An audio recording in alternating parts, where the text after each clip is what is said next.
When I say day 102, does it bring back any memories? Yeah, it's the only YouTube video that I didn't release. My name is Russ Cook and I'm attempting to become the first person ever to run the entire length of Africa. It was probably the hardest part of my whole life. What happened? So, I'm going down this dirt path and two blokes on a motorbike pull up. I knew that if I'm on the bike for longer than half an hour, it's bad news. I ended up spending 7 hours on that motorbike going into the jungle. I was getting kidnapped. Your partner told us that she thought you had died. I mean, I thought I was going to die as well. Were you thinking about people back home?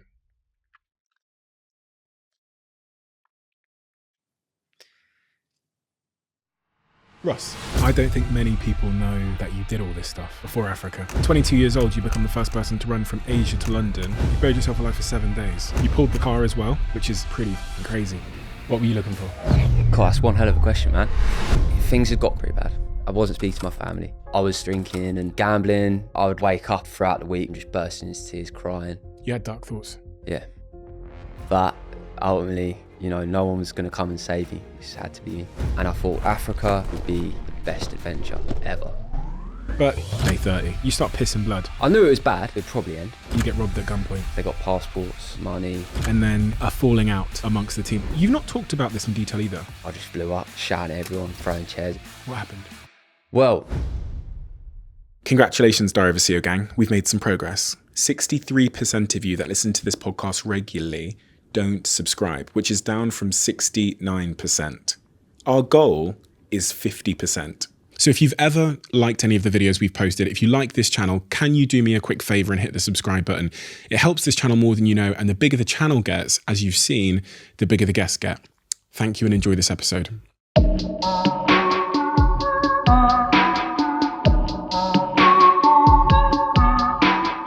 Russ, you know, you're someone that has achieved and has pursued really anomalous feats in their life. Feats that most of us as muggles would never have the insanity to take on. So I was so curious to understand from your perspective, what are the dominoes that fell in your life that led you to be the guy that sits here, that everyone around the country and around the world is perplexed and astonished and inspired by? Where does it start? God, that's one hell of a question, man. I think really I had quite a normal upbringing, and maybe that's like the basis for why I ended up doing all this kind of stuff. Yeah, like dad, my early memories of like my dad were, he was a very hardworking man. He cut metal for a living, and I didn't really see that much of him when I was young. He would be out working 13, 14 hours a day, coming home, metal dust all over him. Mum would look after me and my brothers. And I think he kind of instilled that hard-working mentality in me. And, you know, a lot of the dominoes fell from that, really. And what was your mum like when you were growing up? My mum was what I always remember about her mum is she really enforced it in us to be like polite. That was like a big thing for her. So always like, yes, please, thank yous. Whenever we'd go around to people's houses, she was like, make sure that we behaved well and all of this kind of stuff. And like her dad is like military man. So 18 to 65, always in RAF, like very well respected. So I think she got that from him, and that's what she passed down to us. But she was like very caring. Her whole life was her kids, really. So yeah, like a lot of respect for my mum. The absence of your father. You said a second ago that because he was quite absent, your mother kind of carried the responsibility of raising the kids herself. Do you reflect on that, and as you look back in your life, understand how his absence had an impact on you? Because before this conversation today, I got to speak to my team, and I got to speak to lots of people around you, as you know, because I'm sure they're all little snitches. So we spoke to your girlfriend, we spoke to your dad, spoke to your team, spoke to everyone around you privately, and got all of their sort of perspectives and stuff. And it appeared from those conversations that the early sort of absence of your father had a pretty big impact on shaping you as an individual. Yeah, I mean, I guess I think now I'm older. I just look at it like my dad was doing everything that he could to provide for his family. You know, like I think he took that responsibility really seriously. And yeah, I mean, it's hard to really contemplate how that affected me.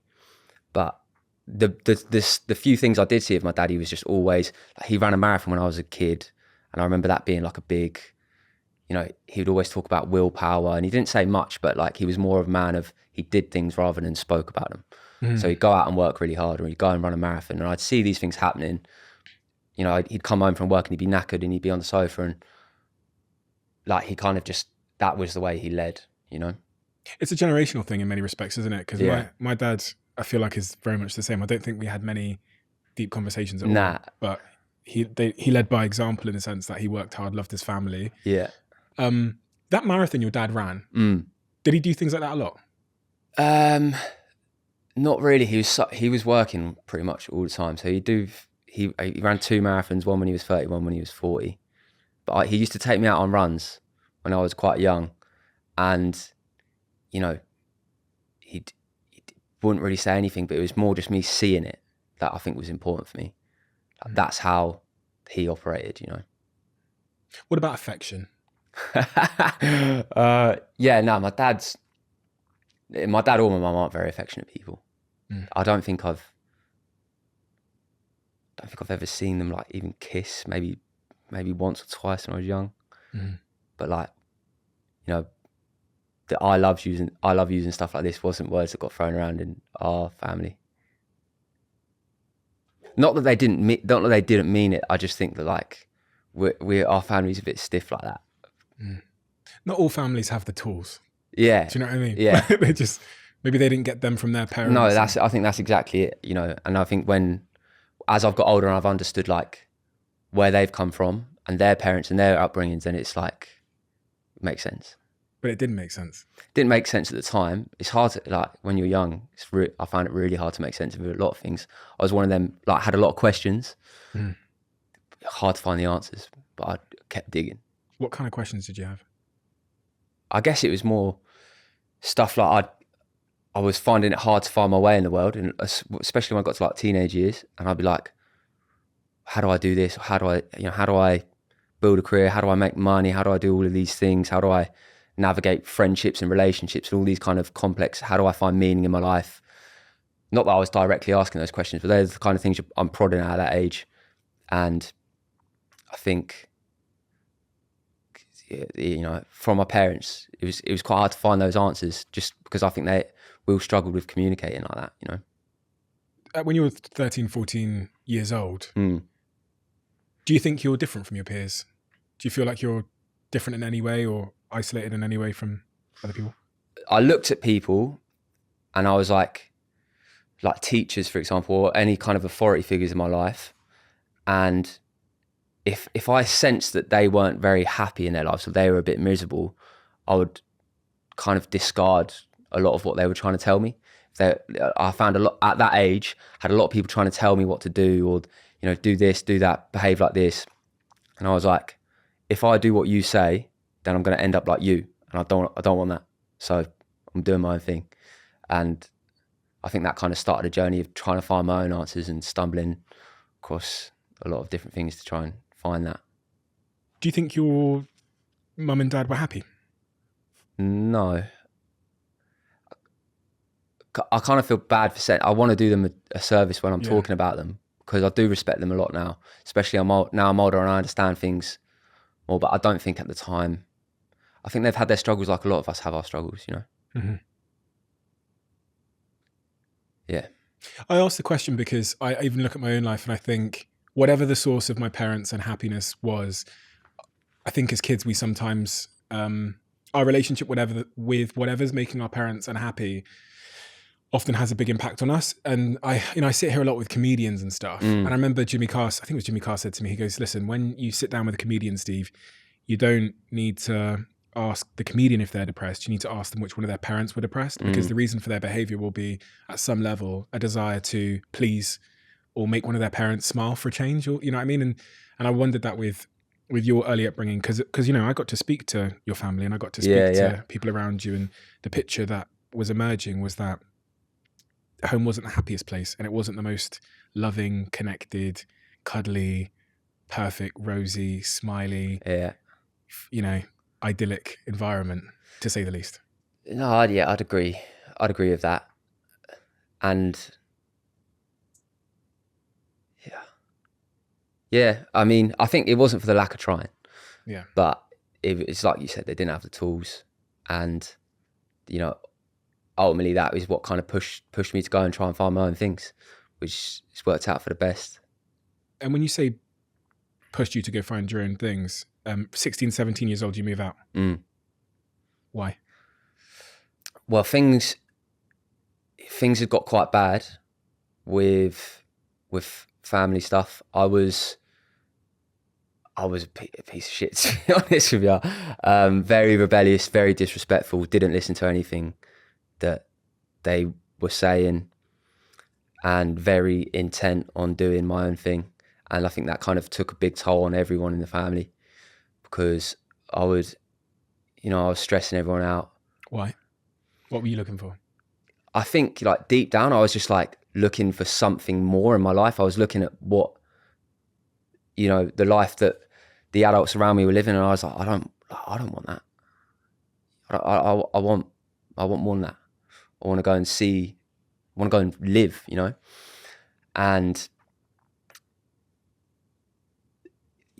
that's kind of when, you've got a kid that's 16, hasn't done anything with his life, and he's just kind of disrespecting you, ignoring everything you're saying, and doing his own thing, coming home whenever. Kids aren't born like that though. Yeah. Do you know what I mean?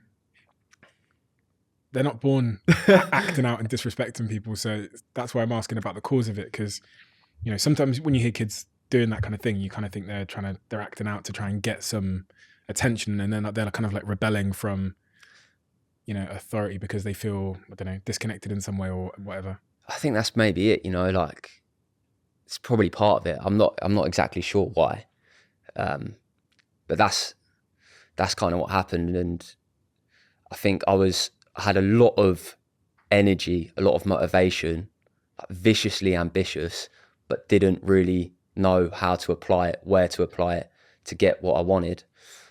And I was looking around me searching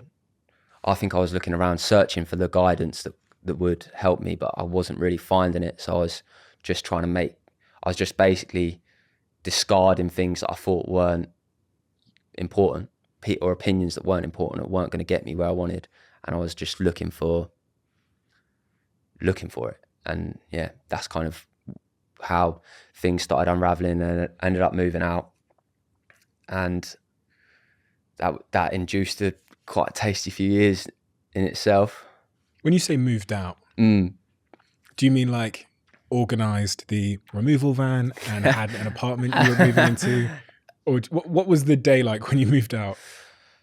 It was quite messy for a couple of years in there. Like, I remember my parents sent me up to my granddad in Scotland one summer when I was like 15, and this was kind of the start of when things were going quite bad. Your parents were doing okay? My parents were doing okay. Yeah. Yeah. But then I remember one night they moved all my stuff to my other granddad's house and changed the lock on the door. And they were like, "You're not coming back," and I kicked the door in and bowled in. So it was kind of happening for a while, and then it got to the point where I remember my mum being like, "Yeah, you need to go," and I was like, "Cool." It wasn't like out the door with tail between my legs or anything. It was like, "I don't need you anyway. See you later." Like, at what age? 15, 16? That was about 17. Okay. Yeah. And then I organised a flat. It was the cheapest flat I could rent in Worthing, and I was at college.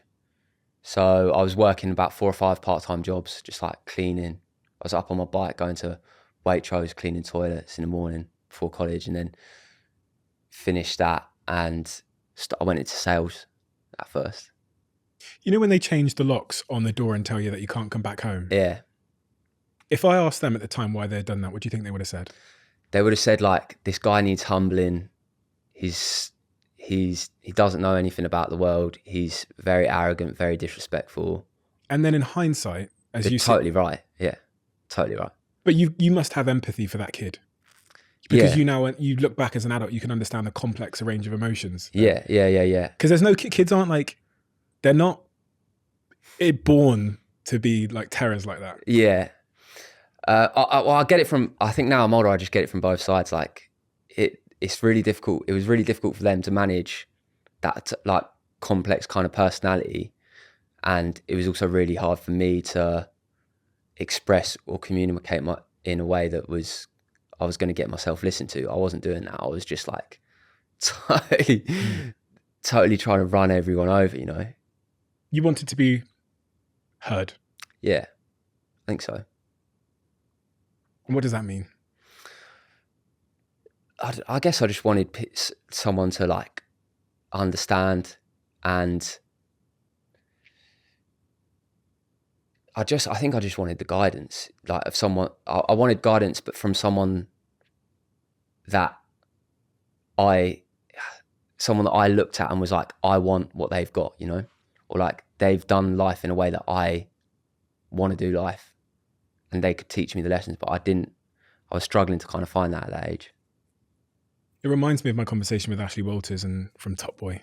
Yeah. He said pretty much the exact same thing. His father wasn't around, and so he was looking for a role model or guidance, answers, and he couldn't find it, so he ends up joining these gangs, and that spirals somewhere else. And it's so interesting that, you know, a young man at your age, that age, sort of, you know, 14, 15, 16, 17, if they don't have someone there to model themselves on, they can descend into different forms of chaos. Yeah, like so much energy, which is in a lot of ways, I think, a positive thing, but just without those guidelines to actually get you somewhere, it just kind of becomes chaos.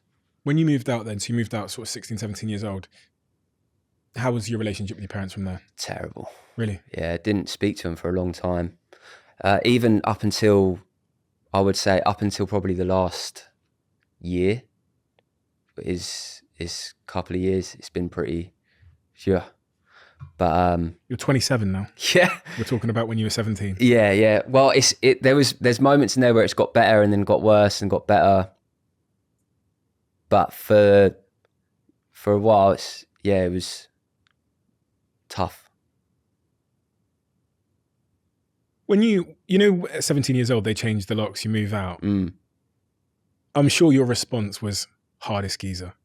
Because it always is, right? Yeah. Like you said, it's just, fuck it, I don't care. Yeah. I'll figure it out. Yeah. But at some deeper level, I think we're all bullshitting ourselves if we say that it doesn't have an impact. Because I can relate. I remember the call to my mum at 18 and telling her I was leaving university. And I remember what she said to me. Yeah. I can't repeat what she said because it's so vicious. Really, yeah? Yeah, it's like, it's so vicious, one of the things she said to me. But it was hardest geezer exterior. Yeah. And then at some deeper level, on certain days... Oh, yeah. You know, catch me in the odd day. 100%, man. Like, and I think the hardest geezer kind of like that aggressive approach to it is just like a way of coping with it. And every now and again, you know, like the emotions would roll out, and I'm not denying that for a second. I remember I moved out, and then I think I saw my dad maybe, I can't remember how long after it was, good few months, maybe a year or so, and it just made me cry just seeing him. So like, the emotions were always there. But to kind of get through it, it was like, right, you know, fuck everyone. Why did you cry when you saw him? Just because I think like there's always a part of me that understands that there's no one else in the world that loves me like my parents do. And like, no matter what they do or like how badly I felt I'd been wronged, which I wasn't really, they were just trying their best. Like, I always knew that, you know, whatever happens, these are the two people that actually care about me the most. And I think that just makes, like, when things aren't going well, that makes you emotional, because it's like, these are the people I'm supposed to be closest with. Things are real bad right now. So you're so right. I think so many people are probably in that situation right now where they love that person, but they don't know how to build the bridge. Both people. Yeah.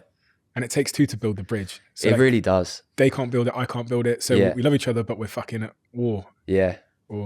I think like a big part of that for me in building that bridge was actually my girlfriend when I was away.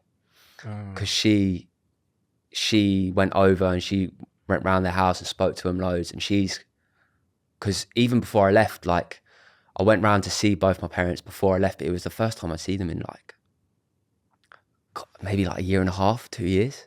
Really? You hadn't seen your parents? Yes. Before I left for Africa. Me and my girlfriend spoken a lot about these kind of things and how like important we want family to be. And I felt like at a loss making that step. I just didn't really know how to do it, what to say, blah, blah, blah. But she kind of, over this year, has really like done a lot in that sense. People might think this is sexist, but I do think women have more tools. 100%. 100%. My girlfriend's the same. Me and my mum sometimes don't speak for prolonged periods of time, and my girlfriend like insists upon it. Yeah. And like dragged me down to Plymouth and was like, "We're going to see her." Yeah. Oh, mate, I couldn't agree more. Especially with me and my girlfriend's dynamic anyway, like that's really, I look at her like a wizard in that sense. I'm like, I don't know what I'm doing, but she's got that under control, which is amazing. So you're 17 years old, you've moved out, you're on your own. What's the plan? Yeah, wow. So I remember I had this flat in Worthing. It was the cheapest flat available on Rightmove, 450 quid a month, which is more than I could afford, but I was like, right, let's do it. Was working a bunch of different jobs, trying to finish college, kind of scraped through. And then I actually was watching this is so cringe, but it's funny. I was like one of them lads that watched Wolf of Wall Street and was like, this is it for me. Do you know what I mean? This is the game. I'm gonna become a millionaire doing sales stuff. So I went and got a few sales jobs, made some actually not bad money for my age, but really didn't enjoy it. And ended up with that kind of lack of guidance. I ended up just doing the things that felt to me like the most fun, or the most like they would bring, in my naivety, they would bring me the most meaningful experiences at the time, which ended up being going out a lot with the boys and drinking and gambling. And that's kind of what my life was for the next kind of 2-3 years after that. Were you addicted to gambling? Because I was reading through your story and speaking to some of your friends, and they told me that there was some instances where you basically lost everything you had and had to borrow money off your missus at the time. Yeah. Oh, mate, it's embarrassing to even talk about. Like, I remember, I didn't have much money, but I'd done one night on roulette. I'd done about I think it was over $2,000 on online roulette, just sitting there on my phone late at night, just tapping away. And that was kind of everything I had at the time. And plus the overdraft, plus all the rest of it. And I was too embarrassed to say anything. So I told my missus, like, I think I just made up some bullshit lies about what this XYZ, and said, like, I need to borrow money for rent and stuff this month. There was a moment there where I was like, okay, this really needs to stop. And I just went on every single gambling website I could find and did the self-ban thing. Never gambled since. And the alcohol? Yeah, I mean, I think the alcohol stuff was just like binge drinking culture. I wouldn't say like I was an alcoholic or anything like this. That was just the only way I could really, the only thing I look forward to. I'd hate my job, so I'd hate work all throughout the week, but I'd be like, all right, Saturday with the boys, or Saturday drinking this, whatever, going out here was like the thing that I look forward to. That was the only thing I was really living for. Was there part of you throughout that period of your life when you're working in sales, you're gambling too much, you're drinking too much? I heard you were overweight at the time as well. Was there a part of you that sort of a voice inside your head that was saying like, come on, Russ, like this isn't it? Yeah, definitely. I was so miserable, man. So miserable at that time. I really struggled. I remember I would like wake up throughout the week just like crying. Just so miserable. Yeah. You'd wake up through the week crying? Just like, I'd wake up, like supposed to go to work. I'd just be like so upset. Just be like the worst, so miserable. Couldn't just fathom. I was like, why is life this, why does it suck this much? Like I really had no felt like I was kind of trapped. Lack of connection, I think, was a big part of that. You had people around you though, but you just weren't connected. I had like a few of my boys, but I wasn't speaking to my family at all at this time. Well, I guess I was just doing a lot of things that would make you miserable. Like I had no control over my finances because I was pissing away everything I earned on roulette. The only things I looked forward to was going out and getting pissed, which would make me feel like shit as well. Mm. And then I'd go to work and hate it, working every day. So like, it doesn't take a genius to work out that's going to be a pretty miserable existence, you know? And you didn't have family around you? Didn't have like many deep connections. So. How old were you at that point in your life? So that would be like 17, 18, 19, 20 maybe, just about. So if you had to give me a word to summarize your sort of mental health throughout that period, how would you describe your mental health? Toilet. Yeah, bad. Pretty bad. Was there a worse day that you can recall?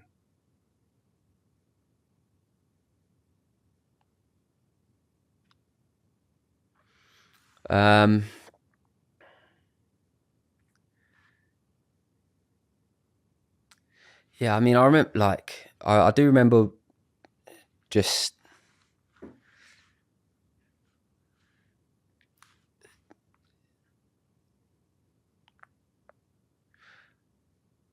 If you don't want to talk about it, yeah, you go at your own pace.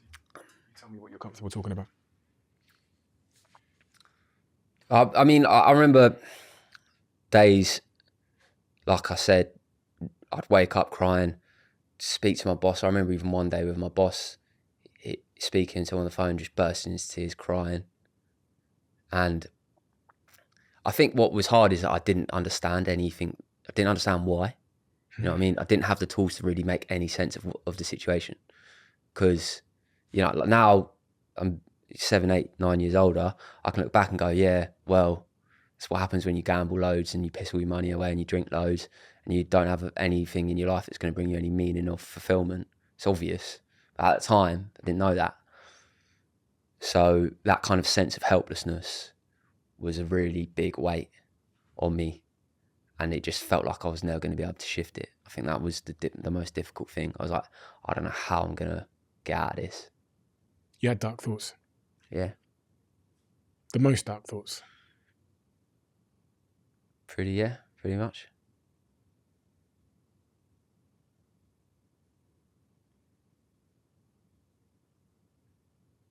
That season of your life, I've heard you kind of describe it as a rock bottom moment. And it's interesting because there's so many people that are somewhere along that journey where they're struggling. They've got that sense of helplessness that you've described, and they're searching for answers. And I think in some respects, thinking about some people that I've spoken to recently, they've kind of given up believing that they can solve this because it's gone on for too long. Yeah. And as you said, they don't even know what's causing it. They just feel it. They feel it intensely. I've got a couple of friends that are really going through that at the moment. And I always wonder to myself, like, how does someone get from that moment, their like personal rock bottom, what does it take to get them starting the climb? Because that's why I'm asking these questions. I see it in your story. I see you going further and further and further and further and further and further down. Yeah. Reaching this rock bottom moment. And then in that rock bottom moment, you have some of I think the darkest thoughts anyone can have. And then something causes you to make a decision. Yeah. I think there's a few different things that went into that melting pot. I think actually a massive thing was like things like listening to podcasts. And I remember listening to like Joe Rogan a lot back in the day. And I remember there was a Jordan Peterson episode ages ago. I know it's like a classic thing, but that really kind of hit me. And that's what I like. I love listening to him now. And I know he's a bit controversial these days and people have X, Y, Z to say about him. But for me, like just having, that was like my guidance in a lot of ways. And I think so blessed to have been born in this generation where the guidance can come through all of these online resources. Whereas before, you know, like 20, 30 years ago, maybe that would never have come for me. And maybe 20 years later, I'd still be in the same spot.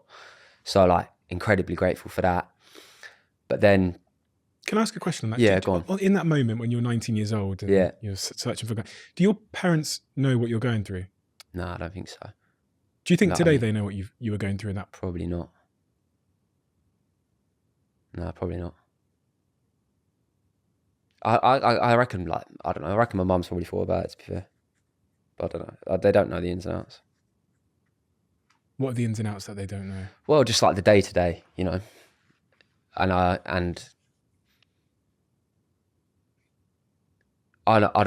get... I'm quite like... I keep a lot of things to myself a lot of the time anyway. So, like, no one would really know. There's a real cost to that, isn't there? There is, yeah, I guess. There is this, you know, these things, I always think with these things, keeping them to yourself doesn't mean that they stay inside. It means they express themselves in other ways. Yeah, smart. Whether it's alcohol.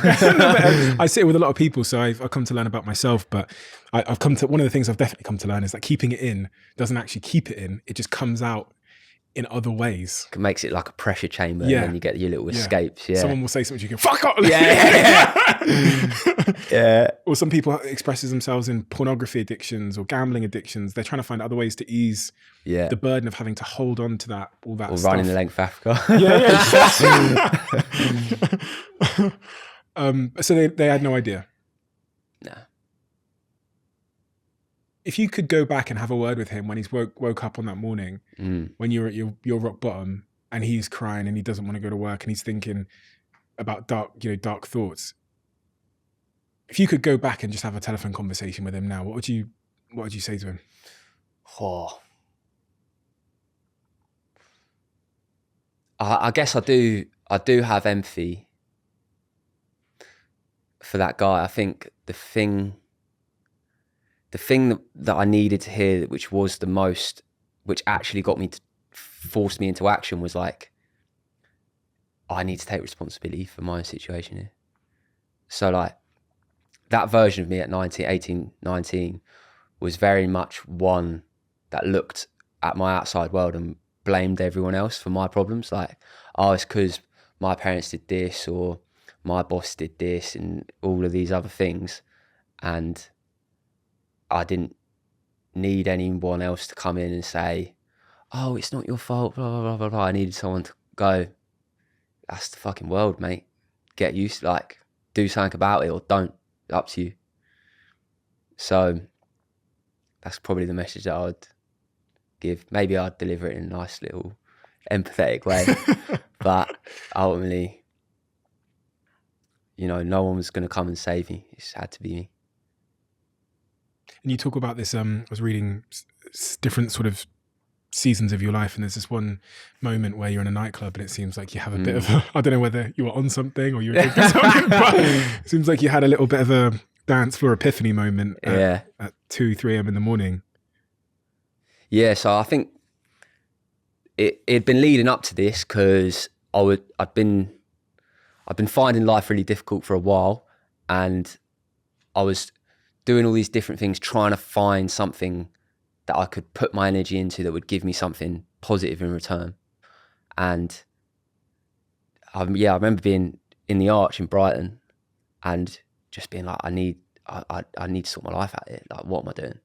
Like, proper one of them, like, mirror, bit pissed, look in the mirror moments going, fuck, you know. And then ran home, about 11, 12 miles, took me ages, I was so unfit. Sorry, you ran home from the nightclub? Ran home from the nightclub. Why? I don't know, really. It was a bit Forrest Gumpy in the way. It was just like, I just felt like running kind of vibes. And then, at what time, sorry? Like 3 a.m, 3 a.m, something like this. You ran 12 miles at 3 a.m? Yeah. It took me ages. Drunk? Yeah, I was totally off it, yeah. Sleeping on the side of the road? Yeah. Took a little power nap in Shoreham on the pavement.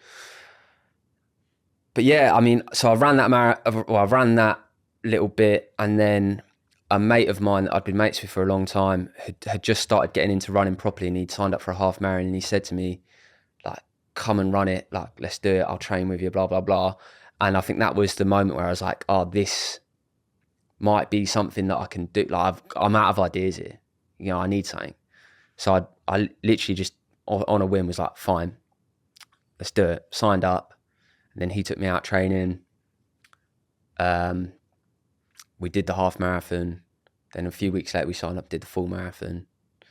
And that process was like a huge relief for me. It just made it it made me really like, it hammered in the sense that if I do something positive, it will pay itself back to me. You know, like that accountability of like, go and do something good. Here we go. And you can see the improvements coming week by week by week. And I think that's why I love running so much, like, because that's it in its simplest form. It's like you go out, run, it's really shit. But then you keep going, and now a month later you can run a half marathon, or 2 months later you can now run a marathon. And it was that process of going from someone that I couldn't even run around the block, and then I could run a marathon. And I was like, shit, I've got something here. Like, this is how we progress. That's really the word, isn't it? Progress, that feeling of progress. Like you'd learn, because that becomes a metaphor for life. Like, I set out to do something and I got better at it. I progressed, and I accomplished something. Yeah. That's a pretty strong transferable idea for the rest of your, like, for everyone's life, to learn that exactly lesson. That's kind of what happened for me. I managed to like save up some money off the back of ran these marathons, and then it's like stopped drinking as much, I wasn't gambling anymore, and saved up a bit of money for the first time. And then a few months later I decided, right, just been off all these cleaning jobs, I'm gonna go and travel the world with my few grand that I'd managed to save up. And where did you go around the world traveling? Did a bit in Europe, then went over to Africa, got to Kenya, did some. I was really into my running at this point, so I was training really hard every day. It was like I'm living and breathing it. Went to the training camp, this village called Item, which is like home to some of the best long distance runners ever, like Kipchoge's from there, all this kind of stuff. Just trained with them, got my arse whipped up pretty good. And I met an Italian guy who'd been cycling around the world for 6 years, super inspired by his story, how he was living, what he was doing, and decided like I want to try and do something like that. And I was pretty good at running by now. So then I first kind of conceived the idea of running from Istanbul to London. And that was the next. I was like, all right, that's what we're going for. I don't think many people know that you did all this stuff before Africa. No, I don't think so, yeah. I don't think they do. I don't think people, I was speaking to my mates, I was like, by the way, do you know he was the first person to run from Asia to London? And people were like, no. Yeah. You just know that he ran Africa. And then all these other things you did beforehand. But 22 years old, you become the first person to run from Asia to London because you ran from Istanbul to London. You completed 71 marathons in 66 days through 11 countries. And you had no team with you. Yeah. You basically just did it by yourself, and your phone was dying and all that stuff. Yeah. When you told your family and other people that you were going to run from Asia to London at 22 years old, what was their response? Because that would be the first big. Most of them were like, yeah, you're gonna die. Or like, that's not going to happen. I remember pretty much everyone being like that. I could probably count on one hand the amount of people that actually thought I was going to do that. What did your parents think? Can't actually remember. I don't know if I was speaking to them very much at this time. Oh, really? Yeah. I remember my little brother was the only one that was like, yeah. He's the only one I remember being like, yeah, he's going to do it. What was that like? You know, because you're on your own. It's different to the Africa run. But this time you're on your own for that whole journey across Asia to Europe. Yeah. What's that like? It was an amazing adventure, man. It really was. It was tough though, like really tough being by myself the whole time. I would literally run a marathon. I had a little bag with a hammock and toothbrush, toothpaste, phone. I just find a couple of trees at the end of the day, sling the hammock up and go again the next day. So, yeah.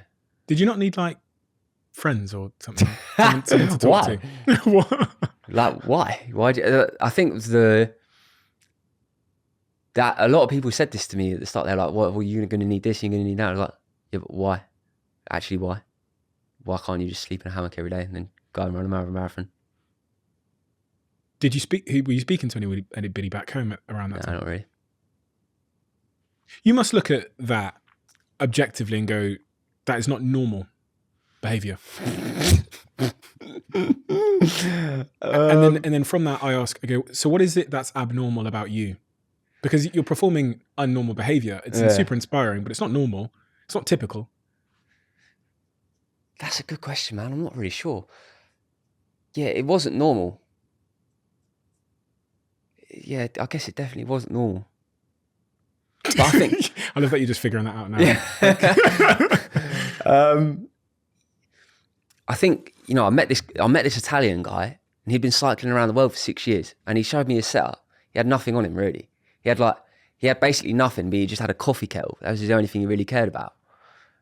So meeting these kind of people just made me realise, like, what is normal? Who even cares about normal? I don't care. I just this is normal. This guy's cycling around 6 years. Why not? He seems like he's had a pretty good adventure. I want a bit of that. In Africa, specifically Kenya, I've been there. Certain parts of Kenya can really teach you that you don't need much. That's sort of primal. Exactly. I think it was just a different way of looking. That's what it is the classic traveling, like, oh, go travel and find yourself, blah, blah, blah. But it does, sometimes meeting these people from doing the craziest stuff and from different cultures will just make you look at things in a different way. Even I found that coming back to London now, and it's like I'm back into the mode of like, oh, you need to go and get a flat and you need to go and live somewhere and blah, blah, blah. And I'm like, hold on a minute. Like, why do I need to do any of this, You must realise upon returning to the UK how much people are kind of programmed. Yeah. Yeah, and I guess the Age of London one was the first time I was just like, just give it a go. What's the worst going to happen? And at the end of that run, your father joins you. Yeah, so I remember my dad came up to London and saw me. He said that he was proud of me, and I remember that hitting, because he didn't say it often, but when he says it, I can imagine your dad being similar, like kind of thing where he means it when he says it. And I think that's like one of the most powerful things a dad can say to their son, like, proud of you, son. Even makes me emotional just saying it, like thinking about it. I'm like, wow. So yeah, that was nice. And he ran the last day with you? He ran like the last 5K, I think. The last 5K. And I was actually joined for the last couple of days by the mate that got me into running in the first place, which is really cool as well. Interestingly, there was no followers. No. There was no YouTube views. There was no headlines. There was no BBC articles. There was nothing. Yeah. Most people don't even know it happened. Yeah. Frankly, because you went on your own and you didn't do all the social media stuff. Yeah. You then get back to the UK to much different fanfare than you got back to this time. You go back to your parents' house. Mm-hmm. A couple of days in, everyone's looking around going, yeah. What's that like? A couple of days in. Yeah, I mean, I remember my body being in a pretty bad way after that. I couldn't even walk. Like, I was really struggling. My body was really hurting. And got back into the country. I was skint because I'd done all my dough on this Age to London run. And my dad was like, I remember speaking to my dad, was like, what are you doing? You lazy, like, get a job or something. So I was like, oh, fuck, all right. And then went and got How did you feel when you heard that? It was hard at the time. I was really struggling because I'd just been away for for about a year or something, done this big thing, finally finished. And then I was like, oh, that's reality slapping me in the face again. But yeah. Were you pissed off? Yeah, I was, yeah. When he told you to get a job? Yeah, I was fuming, yeah. Why? Because I was just mentally just absolutely done in and physically done in. And then he'd like just been like, oh, I'm so proud of you. I remember he'd been like, oh, I'm so proud of you. You've achieved more in your life already than I ever have, blah, blah, blah. Like, and it really felt like, oh, I'd made a bit of a breakthrough there. What do you mean breakthrough? Just like, I felt like he respected me more. Like he'd actually seen that I was capable of doing something that he thought was good. You hadn't felt that before? Not in that way. Not in that way. What did you think that he thought of you growing up when you were sort of 19 years old and you're gambling and doing... like, probably just disappointed. Yeah, disappointed, bit of a loser. You eventually end up burying yourself alive, which is really fucking bizarre. Yeah. That's a ton of events I didn't see coming in your story. So you do this run at 22 years old. There's sort of a 2-year gap between then and when you bury yourself alive. What are you doing for those 2 years? So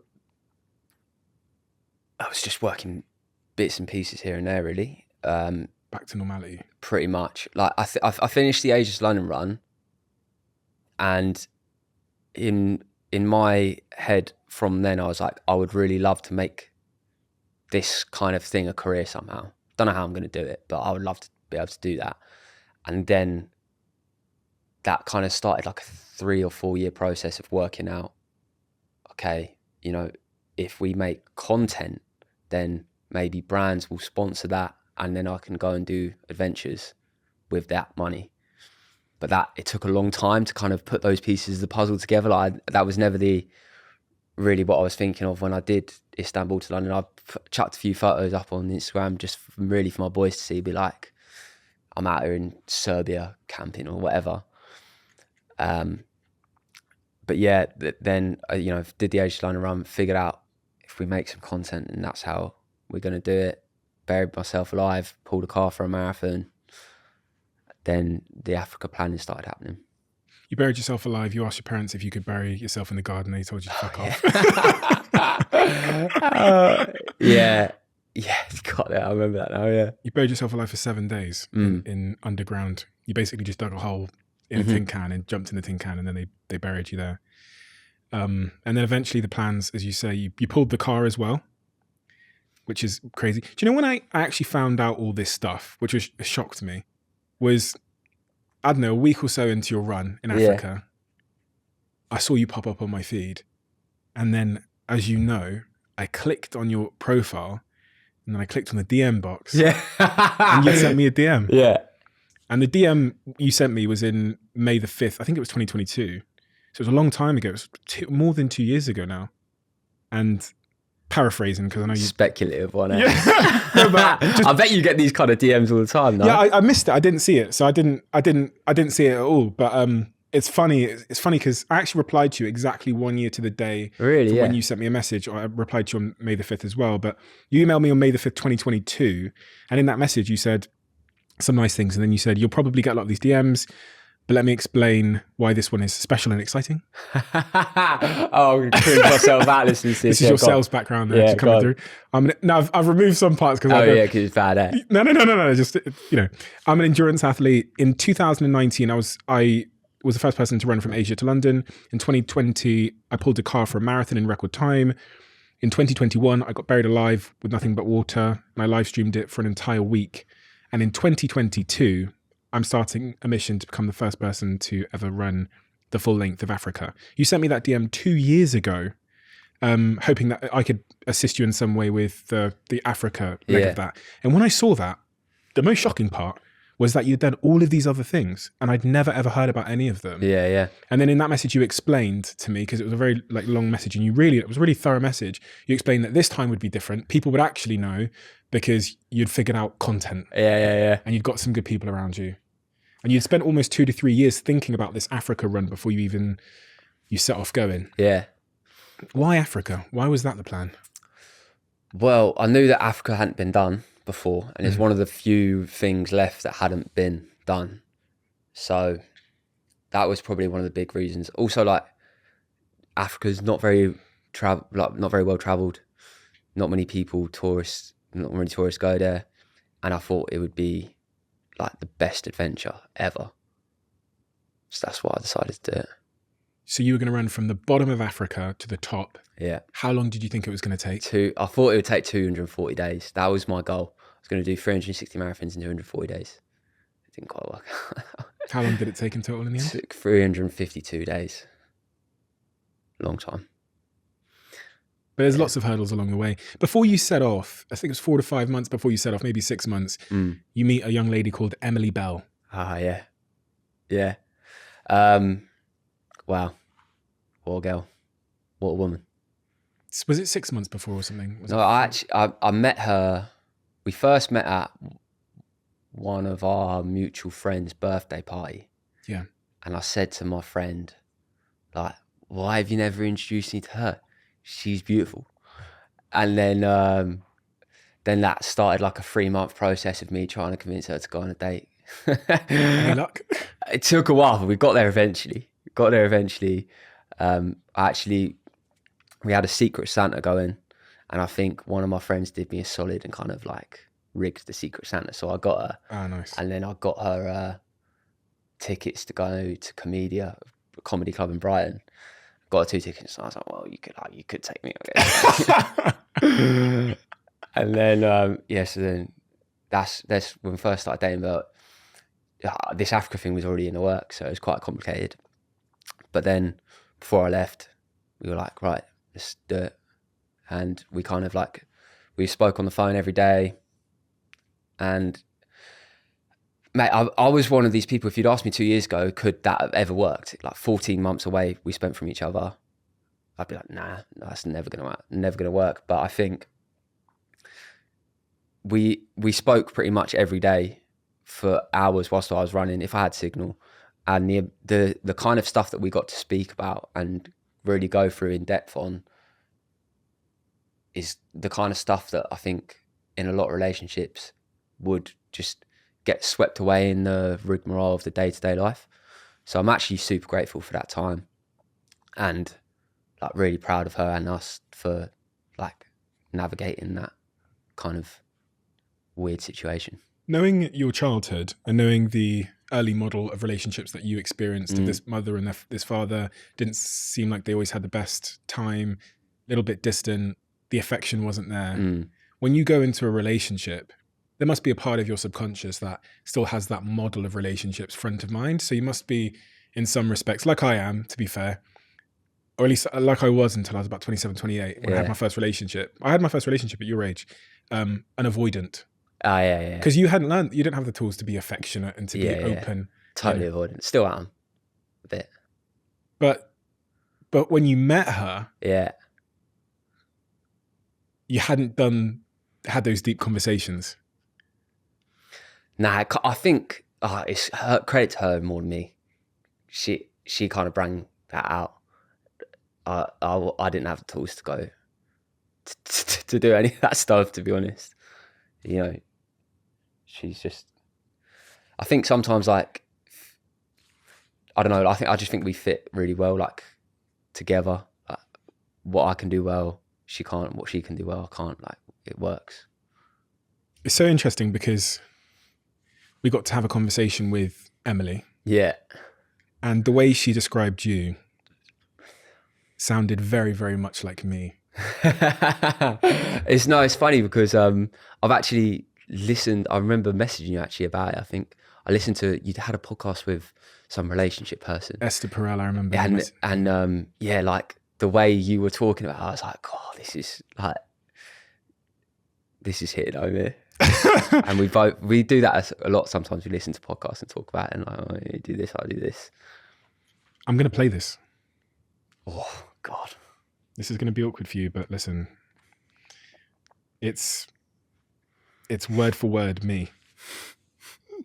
He's not the easiest to support and hasn't been the whole time I've known him, because he doesn't accept support he's got so much better at it.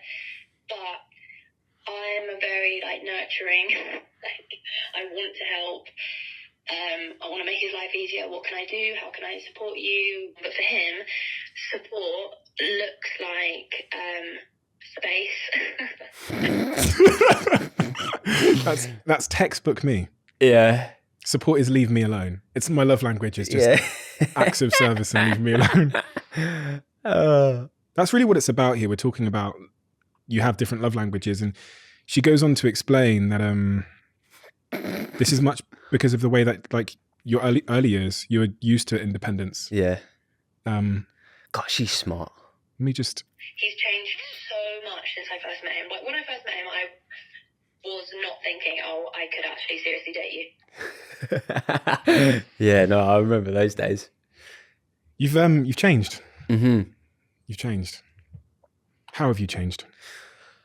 I think I've definitely become more willing to accept some. I do still struggle with that, but I've definitely tried to do that more. It's all. I think for me, it was like I really cared about Emily, so I really wanted to be the best that I could for her as well, and I just think like the level of desire to make that happen was like really high. So I think before I wasn't very willing to compromise on a lot of stuff. I was like, I'm doing my thing. You either fit in or you don't. See you later, whatever. Whereas with Emily, it reminds me of me. With Emily, I was like, she's special. I really want to make this work, and I'm gonna have to. It's actually a benefit to me if I can compromise, because that kind of having that connection will also bring a lot to my life, and I need to. I need it. She kind of got over the fence. She got over the wall of the castle and managed to invade and change you from inside. Yeah. But you didn't want to let anyone over the fucking... Nah. Is that how it's been for you as well then? 100%. Yeah. I met a person who I cared about so much. Yeah. It's exactly what you said, that I was finally willing to compromise on things. Before then it was like, as you say, my way or the highway. Like, don't get in the way of my dreams. Yeah. You're either on the bus or you're off it, but not like I'm willing to go in a different direction in some areas of my life here. And I think that's good news for a lot of people that are avoidants, because it offers us all hope that, you know, we'll meet someone and they'll be worth it. And they'll help to rewire some of the evidence we have from our earliest years about what relationships are and aren't, and the freedom they make us compromise and all of those things. She sounds like a really wonderful person. She is, man. She's great. She's the best. I love her to bits. They always say you strengthen a relationship by going through something difficult together. And that's exactly what happened as you ran the length of Africa. The really remarkable thing was I was reading about your preparation for this trip. And to say the least, Russ, you were ill prepared. You landed in South Africa with 10K, which is 4% of the money that you would need to make it the whole way. I mean, there's so many other things here. You knew that you couldn't get through, I think it was Angola? Algeria. You knew you couldn't get through Algeria because they don't issue visas if you're not in the country. They denied our visa already, and they don't issue visas when you're not in the country. We'd already left, so you sort of like, I'll figure it out when we get there. Pretty much. What is that mentality? Because there's so many people that need everything figured out and all the answers. And to feel that psychological feeling of, I'm ready. Mm-hmm. You don't seem to give a fuck, frankly. I don't think I was afforded the luxury of being able to, wait, really. We were running out of money. It was now or never. Make it work with what you've got or don't do it, basically. And I was like, I think we could do it. Where did this 10K come from? Well, we actually got 50K to start with from an investor. Mm-hmm. That he was a mate of a mate. I've managed to persuade to give us some money to get things going. What was in it for him? He's got a percentage of like everything we make off the back end. So he's done all right. But it was a risky one. That's one hell of a risky one for sure. I think it was more like he just wanted to see it happen. He was a fellow Worthing boy, year younger than me. He's made a bunch of money in crypto, and so he fronted the first bit of money to get us going, and 50K was more than enough to get us going. But what ended up happening is the mission got delayed more and more. We had some people involved at the start that kind of, long story, they kind of said that these things were going to happen, blah, blah, blah. Brands were going to happen, all of this stuff they were trying to make happen. None of it ended up coming to fruition. Did they take money? They didn't take any money, no. But we ended up burning through a lot of the money before. We were supposed to be on the start line with like 50K, and we ended up, months rolled by, we wasted money on XYZ ideas, didn't come. So it got to a point where I kind of got rid of all these people start line, 10 grand. I was like, if we don't get funding within, if we don't get any kind of sponsorship within the first month, this is game over because we've run out of money. Said to all my team, gonna have to delay your wages, etc. Just really tightened up. And then I got a message from some bloke from Dragon's Den like 2 weeks in. Who Jones? Yeah. No, so mate, I mean, I don't know. This is another thing that people probably don't know, that you're like such a massive part of the story. Like, when you messaged, I remember being in South Africa. I think it was about 10 days, 2 weeks in or something like this. Got a message from you that was like, oh, like, just seeing what you're doing, something like this, love it. Like, if you need any help, let me know. And I was like, mate, you should have seen it. I rang Emily up. I was like, you're never going to believe who's just messaged me. Like, it was crazy. Obviously, Huel got sorted out. Perfect Head got sorted out. 2 unbelievable sponsors. And it's just kind of changed the whole mission, man. Like, I can't even put into words how grateful I am that you messaged me that. Like, that was like, sometimes when you have like a moment where you're like, wow, like that's like that, you were that moment for me. Really? Yeah. But you did that. You did it. No, but like, no, you did. I'll tell you why you did that. Because 2 things. The first thing is you had messaged me a year earlier and I just had totally missed it. Yeah. But the second thing is you went and did so you planted a seed there. Then you went and did something so awesome that the world brought it to my attention. And when the world brought it to my attention, I looked at what you were doing. I think you were roughly 2 weeks in. And I just thought it was awesome. I thought you were a cool guy and I could play out how this mission goes in my head. And I thought, this is really fucking cool. I'm an investor I'm a part owner in various companies. Yeah. And there was 2 companies that I am very close to, Perfect Ted and Huel, who I felt were just perfect because, no pun intended, because Perfect Ted are like an energy drink company that I met on Dragon's Den. You need energy, and they're all about positive energy. And the founders are very much like you. And then obviously Huel on the nutrition side of things, I thought they were perfect for you as well. And I messaged both of them and they were both down instantly. Really, I just sent WhatsApps. I said, there's this guy, he's running the length of Africa. He's so cool. He's like going to do it. And both brands were like down in one message. I messaged them, both the founders on WhatsApp, and they were like, we're in. So, and you had done that.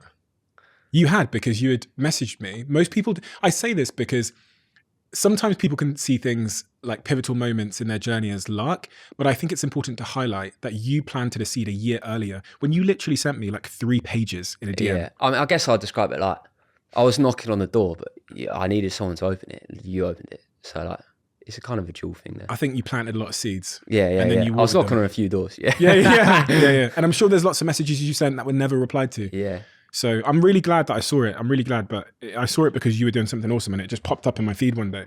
And I went down a rabbit hole and I was like, this is fucking cool. This guy is cool. It'd be dope to be, to do anything we can to see him see this through. So that gives you a little nudge forward, those 2 incredible brands. You get going on the mission. You run into a bunch of health issues. I mean, it went around the internet for a while. I think at this time you've got, I don't know, you didn't have many followers at the time. You had 20, 30, 40,000 followers. Yeah, it kind of grew. It grew a lot quite quickly, early doors. But I started the mission with, I think, 20K on Insta, 6K on Twitter, 10K on YouTube. And you start pissing blood by like day 30. Is there a part of you at day 30 when you're running through Africa and you're pissing blood and you go, I ain't going to be able to do this? Nah. I knew it was bad. You're running out of money. Yeah. A couple of weeks before, then you start pissing blood. Mm.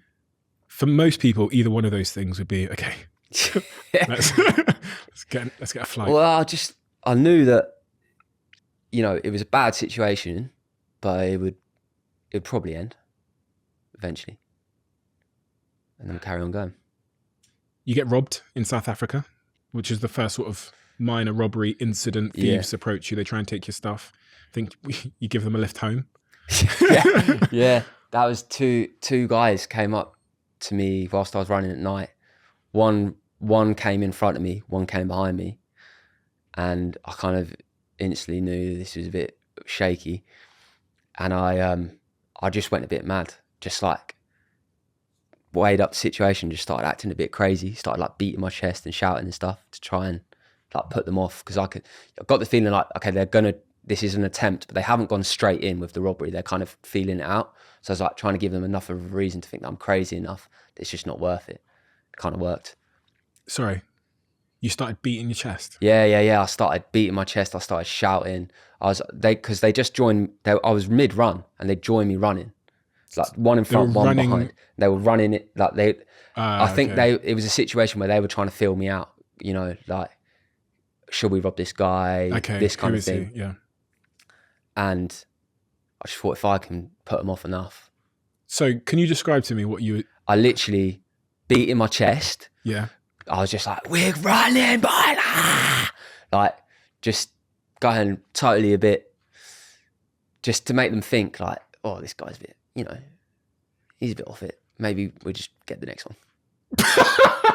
Did you learn that somewhere, or was that like a plan you had? No, that was just purely like, you react differently to different situations. So like, we've been robbed at gunpoint where there's a gun in my face and I'm not going to start beating my chest because I don't want a bullet in my head. But then there's other times where you think like, you're kind of looking at them going, he's actually a bit nervous to rob me. So if I can put him off enough, then he's just not going to bother, which was that situation. So what happens then? You start beating your chest, acting like a lunatic? Start beating my chest, acting like a lunatic. The guy running behind me ended up dropping off. So then it was just the guy in front of me.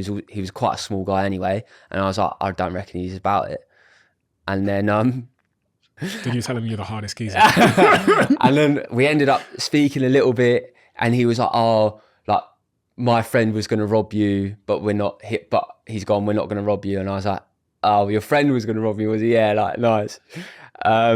And then, you know, I actually ended up speaking to him and he was just saying like, he needs some money to like feed his family and stuff. He was living in a township next to the road, which was like pretty bad conditions. And I was like, look, mate, my boy's going to come pick me up in a couple of minutes. Like, we'll give you some food. And he was like, all right, sweet. You fed the robber? Yeah, so then the boys came and then we ended up giving him a lift back. Yeah. What a nice story. Yeah. It's going to be a movie one day, that. This whole thing's going to be a movie. You get to Angola and then you get robbed at gunpoint. Yeah, robbed at gunpoint in Angola. That was... Day 50. Yeah, I mean, they were a bit more successful that time. They got a lot of our stuff. What happened?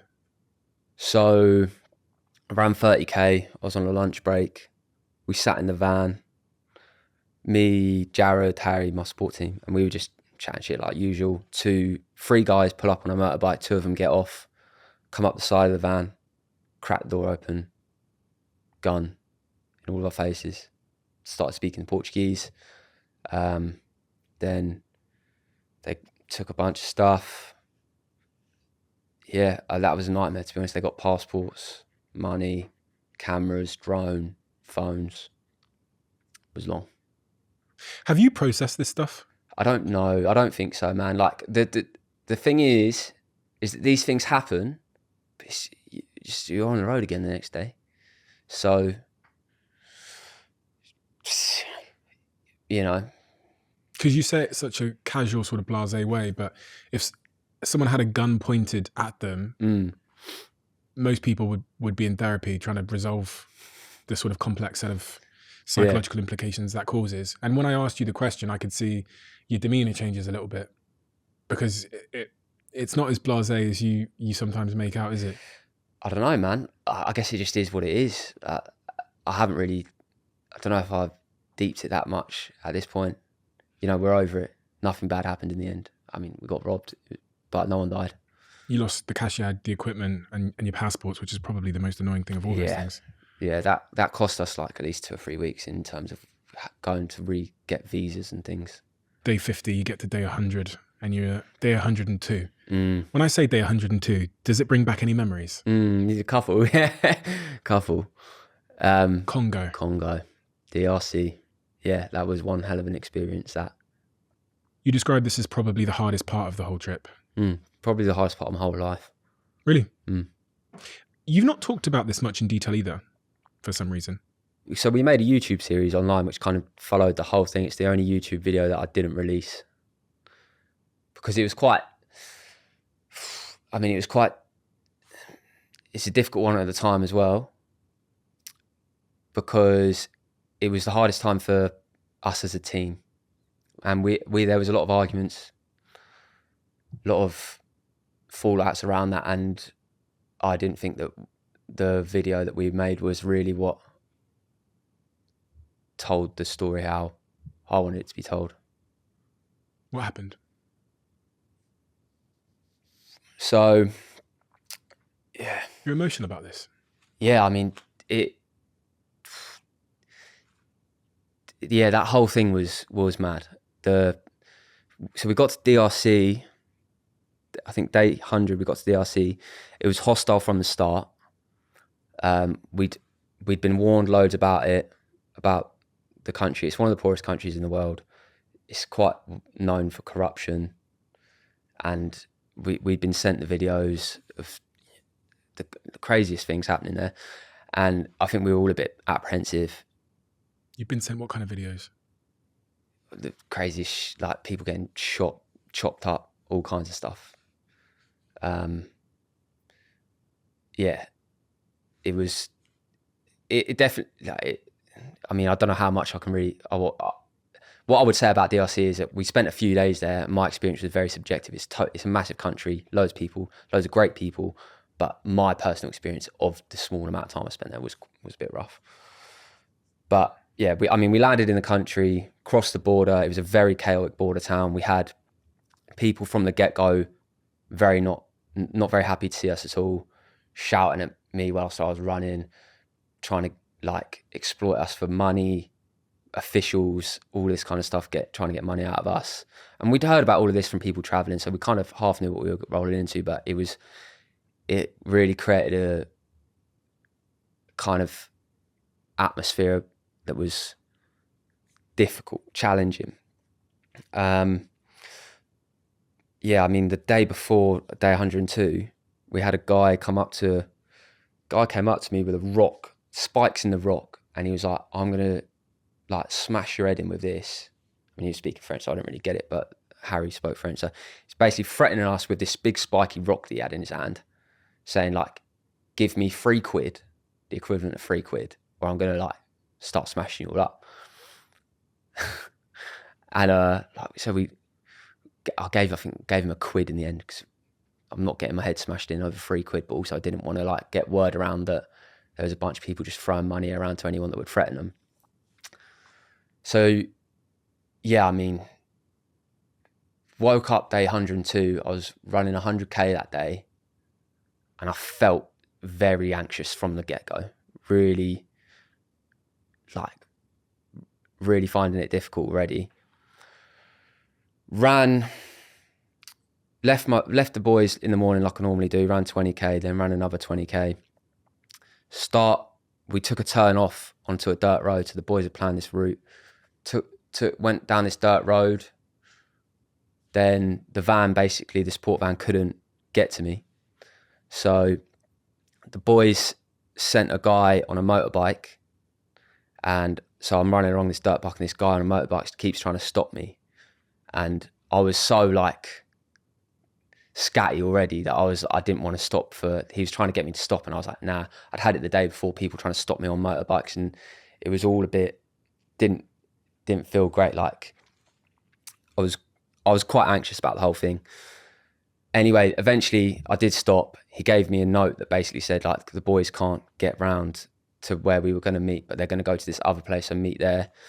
And it was about 20k through the jungle, no roads, like barely even a path. I was just kind of like whacking my way through bushes to get to this meeting point where I was going to try and find the boys. Run out of water, phone's got no signal, and I'm going through these bushes, stumble into this village. And because of the experience that I'd already had in the first couple of days of DRC, I was very much like, I just want to get my head down and get through these places as quickly as possible with less fuss as possible. So I'm running through this village, and like people are shouting at me and stuff, and I'm like, okay, this is happening all the time now, like just carry on going. But I think I upset quite a lot of the village by doing that. And then the chief of the village comes over, and then, you know, before you know it, I'm like surrounded by half the village. They're all like very upset. They don't get who I am, what I'm doing, why I'm there. And they start trying to like say that I need to give them money. I didn't have anything on me. So then like the chief of the village kind of got some people away, and he got 2 blokes, took me out into the bush with machetes, and I was bricking it. Yeah, I was absolutely bricking it. Thinking like my mind's totally racing at this point. I'm like, what is going on here? Why am I going out to the bush? Like, this doesn't make any sense. Like, is this a shakedown? Like, what is the worst happening? Don't know. And then got out into the bush. I basically emptied all my bags, had some biscuits, gave them the biscuits, and then just darted. And then I was just like, right, beeline for this meeting spot. And mind's totally frazzled at this point. I'm hearing motorbikes coming, I'm hearing people, I'm jumping in bushes, like totally just kind of off it here. Kind of get through this jungle bit, get to this meeting spot, the boys aren't there. Now I'm really like, oh, this is bad, because I'm about 50 something K in, I'm dehydrated, I've got no water, I've got no signal, and I don't know where the boys are, I don't know how to get to them, and I'm in the middle of the jungle, and I know that there's like, I've upset a lot of people in the local area, and I've just ran away from them all. I'm like, like, this is bad. This is bad news. Anyway, I figured out that the last known bit of tarmac was, I think, about 15 or 20 K away. And I was like, I reckon I can just about make it there. And if I make it there, then that makes sense to the boys, that's the last bit they could get to. So had you just sprinted away from the guys with the machetes? Pretty much, yeah. Yeah. Like, it was, they walked me out into the bush, and I didn't know what was happening, but I was just so like this is bad. I just gave them biscuits and just died. And then like I've ran off, and I can just hear loads of like commotion going on, and I'm just running through this jungle. It's all quite mad. I'm like, adrenaline going through the roof. I was like, oh yeah. Were you scared? Yeah, I was petrified, man. I was absolutely petrified. I think what didn't help is that I didn't understand any of the languages, like Lingala, the local language. I didn't know any French either, which would have helped. And I didn't have a very good understanding of the culture or anything. So I think if I went through it again, a lot of these things would have been rationalised in my mind easier. But because I was so unaware of the situation, and I'd had all of these horror stories built up in my head, and the first couple of days in DRC was quite rough, and I was just like in this spot where it didn't take much for me to kind of just assume the worst of everything. So it really just got me into a place where I was like quite scatty. But yeah, I mean, I find this, I go see the bit of tarmac, I'm like, right, let's head there. It's about, 2 hours away. I could probably make it there. And as I'm going there, I'm going down this dirt path, another 2 blokes on a motorbike pull up. And, I was like, this, I just don't want any part of this. They're trying to stop me, mine's totally gone. And they were trying to communicate to me like, oh, we're going to take you to your friends, blah, blah, blah. And I'm thinking about, I'm like, who are these guys sent from? Are they sent from this village or that village? Is there like a bush telegraph of there's a white guy running around here, he's upset, like go and get him kind of thing. So I'm like, nah, not doing it, blah, blah, blah. Thinking, the boys, they send a note with the driver if it's from them. And these guys had no note. And I was like, but it was, getting later and later. I was like, I've got no water, I've got no signal, I've got no way of knowing where the boys are. They're probably no further than 10 or 20 K away. So if I get on this bike and I'm on the bike for longer than half an hour or an hour, then I know it's bad news. So I just thought, fuck it, get on the bike. How long were those 2 men on the bike following you and asking you to get on the bike? A while, like probably about 20 minutes. Okay. So yeah, got on the bike, half an hour went by, then an hour went by, I start like kicking off. I'm getting off the bike, I'm having a go at them, but like the language barrier is just no one understands a word anyone's saying. And then, ended up spending 7 hours on that motorbike going into the jungle, which was like terrible. 7 hours? 7 hours, yeah. What goes through your mind in those 7 hours? I thought, I assumed after about an hour and a half that I was like, okay, well, I am getting kidnapped then. Like, this is it, And then I was thinking rationally, I was like, I had such limited knowledge about DRC or any of this kind of stuff. I was like, they'd probably just want money. But then you also start thinking, well, maybe they're just going to kill you. And the stories that I'd heard about DRC, and that wasn't the craziest thing. People get stabbed for $5, literally like a couple of quid. People get stabbed. People get killed for a watch. So I was really trying to be rational about the situation, but just like quite emotional as well. And then, for the last few hours, I was just like, what God has for me, he has for me, whatever it is, and that's fine. And I was just trying to be like, it's out of my hands. But it was very scary. I was like so nervous, like just shaking. They took me to this village in the jungle late at night, no electricity. It's like wooden little shacks with tin corrugated roofs and stuff, and got me off the bike, took me into this little hut. Then loads of the men of the village came into the hut. They were all arguing about money and this kind of stuff. And then the second chief of the village walks in and says to me, like, you speak to me in English very slowly. And he understood a few words. And I said to him, like, this is a big mistake, call my friend. He speaks French, and then he can come, and like, we've got money and we can sort it out. And then they spoke on the phone. And then basically we agreed, like, the boys would come, we've got the money. And then it took the boys like, I think about 36, 48 hours to get there, because it was so rural. There was no roads going there. It was all dirt paths. They tried to rent some motorbikes, got scammed. Then they ended up trying to borrow a police chief's 4x4, who also scammed us. So then, the boys got there eventually.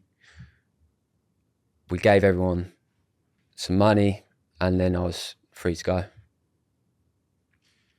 I was just looking as you were talking about how fast 7 hours is. And for people in the UK, 7 hours is London to Edinburgh. Yeah, it's not in DRC. So if I go from London to Edinburgh in a car, that's 7 hours. Just to give people an idea of like how long that is on the back of a motorbike with strange men going through the middle of nowhere. We're literally going through the jungle, so it's like little tiny paths that are going up and down through rivers, through over mountains. For 7 hours? For 7 hours, yeah. I was like gripping on this. I was absolutely done in by the end of it. And you got to that village, they wanted money. Did they explain anything? Did they say anything to you about who they were? And I think they were actually they were more scared about who I was and why I was there and all the rest of it. And after the phone call with the team, things seemed quite settled. Like they were pretty all right with me, and I think I was just in a state of like totally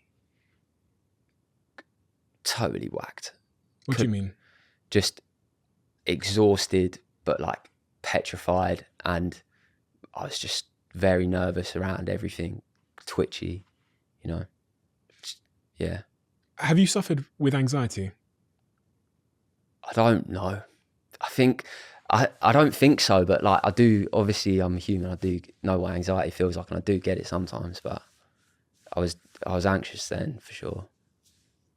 You're speaking to Emily back home, your partner, throughout the journey on most days, but for this period of time, sounds like you were out of communication with her. Yeah. And she seems like she was very, very worried about you. She was, yeah. In fact, she told us on a research call that she thought you had died. Yeah. I mean, I thought I was going to die as well. Did you actually? Yeah. Genuinely thought you were going to die? Yeah. And how do you sort of rationalize that thought? How do you deal with that thought when what comes to mind? Like, what are you thinking? If you really believe, I think I'm going to die here. It's different. I guess it's different. For me, I was just like, if this is the way that God wants it, then I guess it is. That's it, and there's more for me elsewhere. That's how I was trying to make sense of it in my brain. Were you thinking about people back home?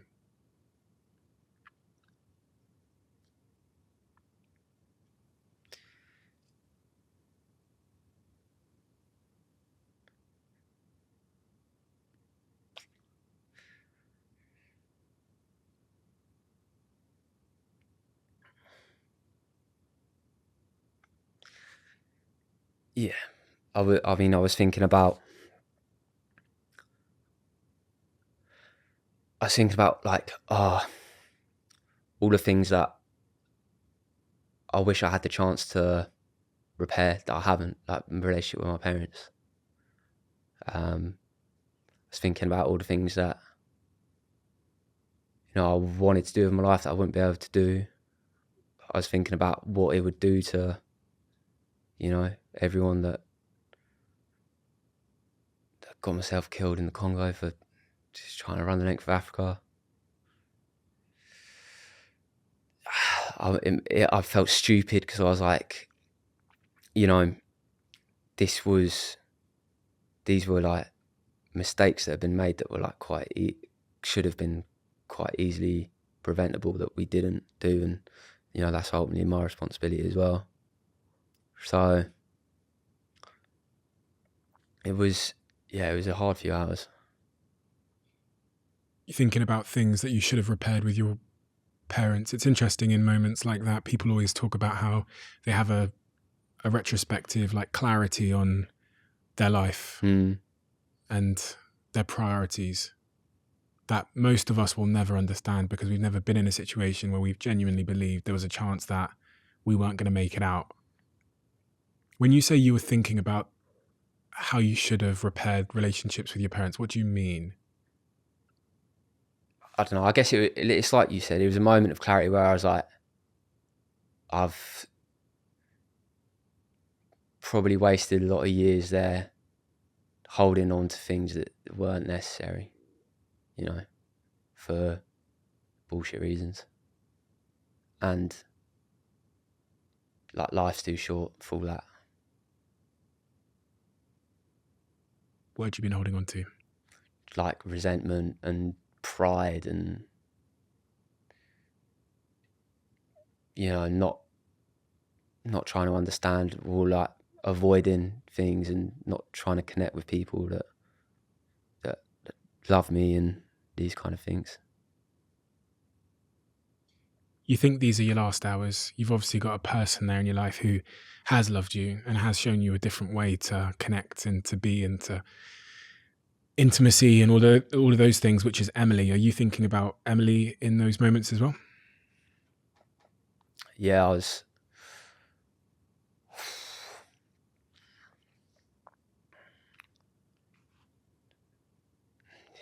Yeah, I mean, I was thinking of like all the things that we talked about, like our future together and everything that we wanted to build, and like having kids together and all these things that just felt like they were just, and how like just felt like I was letting her down, and I wasn't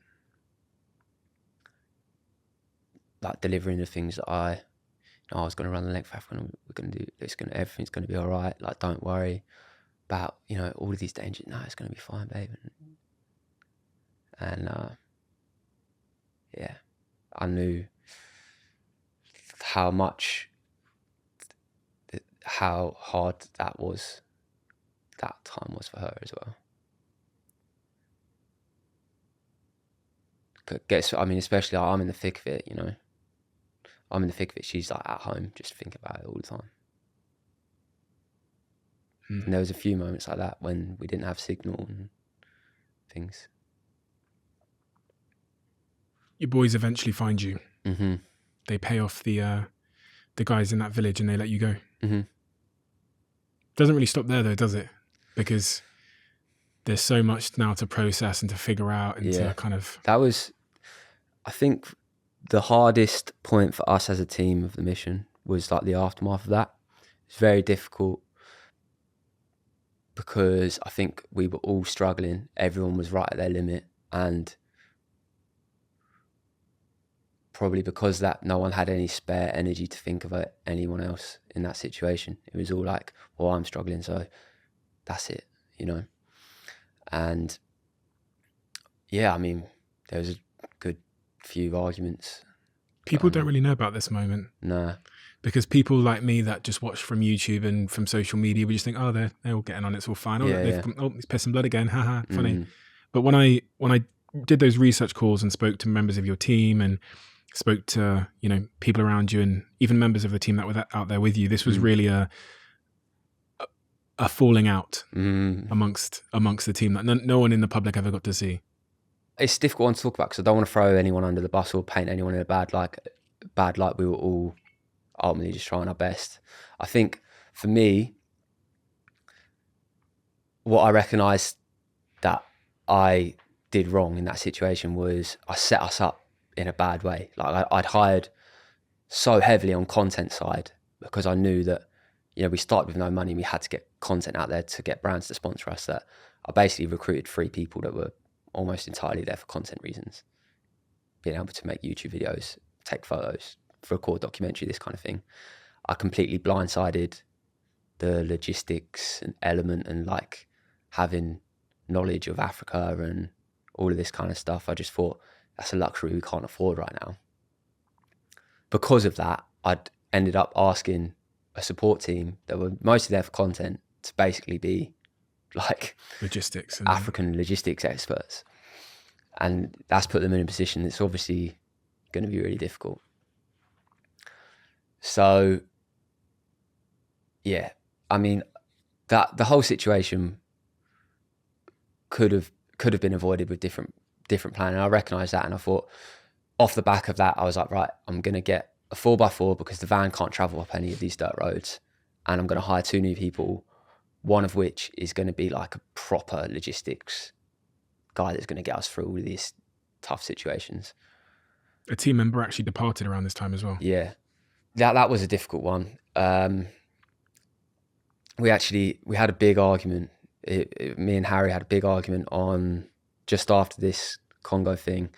We were traveling back through these villages. He'd obviously had a rough time as well. He'd been scammed for motorbikes, had these dealings with the police chief. And as we were coming back, he was buying like fags and alcohol and stuff in all these little tiny remote villages. And I had an issue with it because we're going through some of the poorest places in the world. There's kids running around with like malnourished bellies, can't even feed themselves. And, you know, as Europeans, if we bowl through these villages drinking and smoking, blah, blah, blah, then it's giving off the sign we got a lot of money to spare. And that's why we're getting scammed so much for extortionate amounts of money. So I had an issue with it, and I told him, and I probably didn't say it in a way that was how good leadership would say it, you know? So we had a big argument about that. I've obviously just been in this rural village for a couple of days. I'm tightly strong already. So is he. And then we get back to the other boys. These guys had no idea what had just happened, and they were all struggling themselves. So they were very much, everyone was just concentrating on themselves, and they were all kind of like, everyone was a bit pissed off with each other. And then we had a meeting, and I just blew up, started shouting at everyone, throwing chairs about, completely lost my cool, which is not obviously not the way to act. And yeah, I mean, it was awkward. It was an awkward few days after that. I just went straight back to running, wanted to get out of DRC as quickly as possible. Everyone was in eggshells. We got to Cabinda, which is an Angolan exclave. And then I was like to Harry, you're going on holiday. And I said to the other boys, you'll all be going on holiday at some point. I think at that point I'd realised that for me, I'm running every day. My body's very stressed. I'm very stressed in general. I'm managing a lot of things, and I can't have the people around me also being at the edge of what they can do, because then it just leaves me in a totally fucked spot. So I tried to kind of reorganise, reshuffle things so that wouldn't happen by sending everyone on holiday. Hired Gus, hired Jamie, another editor to take some workload off Stan, because the geezer was working like 18 hours a day trying to get 2 YouTube videos out a week whilst recording it and producing it. I was like, right, we need to change something there. Gus, ex-para from Dutch military, he'd cycled up and down Africa by himself, absolute beast of a bloke. I was like, he's coming in, he's going to do our logistics, and one of the best recruits I've ever made. So that's kind of how the aftermath happened. I'm going to let you in on a little secret. What is in the Diary of a CEO cup? This cup that sits in front of me when I interview these people, sometimes for 3 hours and sometimes 3 people a day. And the answer is this: Perfect 10. I invested in the company on Dragon's Den, and since then they've gone from an idea to the fastest growing energy drink in the UK. It is a matcha energy drink, and it is absolutely delicious. But that's not why I choose to drink it on this podcast. The reason I choose to drink it is because it gives me what I call all-day energy. I don't get the same crashes that I used to get with other energy drinks. If you're in the middle of a conversation, or you're in the middle of a talk on stage, or in the boardroom, the last thing you want to do is have a crash. You don't want jitters, and you need focus. And that is why they now sponsor this podcast. Not only is it delicious, but it gives me a significant competitive advantage. If you haven't tried it, go down to a Tesco, go to a Waitrose, or go online and use the code DIARY10 at checkout, and you'll get 10% off. And when you do try it, let me know how you get on. As you continue on, you have all of these issues. You have a bunch more health issues. Your back starts to give out. I think around day 205 and 206, you completely stopped because you had back issues. But the back was probably the worst injury. It's not even healed still, but basically my back started seizing up, and I would get like shooting nerve pains coming down my leg, and it would just totally jar. I wouldn't be able to move. Or I mean, God knows what happened there. I mean, there's a chance that you've done permanent damage to your back. Probably, yeah. I mean, I ran the marathon on Sunday and it was still going a bit, so. Did you have to stop? No, but it's basically been on and off, very painful for the last kind of whenever that was, to day 205. So since then. Emily said around that time, that sort of 200-day mark, you were pretty done. What does she mean by that? When she says you were pretty done? I was in a lot of pain, like every day. So I really just wanted it to be over at that point. And I still had like 5 months to go. You still have 5 months to go? Yeah. Was there, I've heard you answer this question before, but what day was the closest to quitting? The closest where you thought, do you know what, maybe, the thought. The only time I ever really had the thought was in the Congo. Really? On the motorbike, yeah. Like that was the only time I ever thought, like, why am I doing this? This is stupid. You know, like, why am I going to get myself killed over this? And it was a fleeting thought, came in, and then I thought, well, I ain't got a fucking choice, I've got to do it now anyway. December time, which is day 241, you're in, I think, the Ivory Coast, and the Ivory Coast think you're a spy. So I think they took you to the local police station because they thought you were a spy. Yeah, they were very confused. Did they tell you that they thought you were a spy, or did you just kind of piece that together? Yeah, it was more piecing that together. Like, they were very confused about who I was, why I was there, why I was running in the middle of the night. And yeah, they made sure they did all their checks on me so that I wasn't any suspect individual. January comes around, the new year. How do you celebrate Christmas out there and all that stuff? It was a back to basics kind of Christmas. We had chickens on the fire. Got a bit pissed. Miss the family? Yeah, Christmas has always been a bit of a weird one for my family anyway. But yeah, I mean, it was business as usual. I think it was pretty much focused on the job, and had a couple drinks, and that was that. A day shortly after that, that really, I think things took a bit of a turn in terms of publicity, was when you reached Algeria and you had the issues with your visa, because Algeria, as we said, is a country that doesn't grant visas unless you're in your home country currently. And so you were advised by the FCO not to travel there, I believe. I can't remember. A lot of people advised us not to travel there. And the Algerian authorities were saying absolutely no to you getting a visa. So you decided to start an online campaign to try and, like, it's such an interesting thing, because very few people would have a country say, we're not going to give you a visa. You cannot come into our country. And you decide that the way to overcome that is with some tweets. Yeah, it was a bold strategy. It was. We were strategizing for a couple of weeks before that, like, right, this, we are backs against the wall here. What are we going to do? And we kind of, Gus and Stan were putting together these kind of plans to get residency in Mauritania, and then potentially, do all of these little things to try and somehow get a visa. And just got to a point where I said, like, boys, let's just Hail Mary it. Let's just blast it on socials, because it's going to take someone right at the top to say yes. Swing for the fences. And that's what happened. You launched this kind of online campaign led predominantly by Twitter to get someone in Algeria, someone high up, or a politician in the UK to speak to Algeria. Yeah. The campaign goes pretty viral. Everyone's posting it in the UK. So much so that even Elon Musk tweeted at one point, which is mad. Yeah. Basically saying that this is what this platform's for, what he loves about the platform. That was sick. And then Algeria tweet you basically saying, we'll give you a visa on the spot. Which is mad. Isn't that mad? Actually mad. When you think about where you came from. Yeah. You've got Elon Musk tweeting, and the, like, Algeria's Twitter account tweeting at you going, come on in. We're gonna change our laws. Yeah. So that you can come through here. And Elon Musk's tweeting that. It's just mad. It was mad. It was absolutely crazy. And then you get through. You get your visa. You're able to enter Algeria.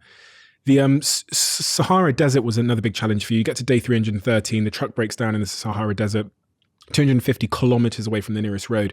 What I found so interesting about this little chapter in the story was that when we spoke to Stan, who was part of your team, on the research call, he says that you weren't really concerned because everyone just assumed that everything would be fine. We'd been through much worse. Stan said that the resilience they had built up was accumulative, and gradually they became less and less concerned about setbacks. And I read that, and it was really inspiring to me because it says something about life. We all have these, like, subjective setbacks that we can, like, fall into a dark hole thinking are like the end. Yeah. And it could just be like Jenny at work sat in our seat. Yeah. Whereas you're in the Sahara Desert and your truck is broken down 250 kilometers from the nearest road.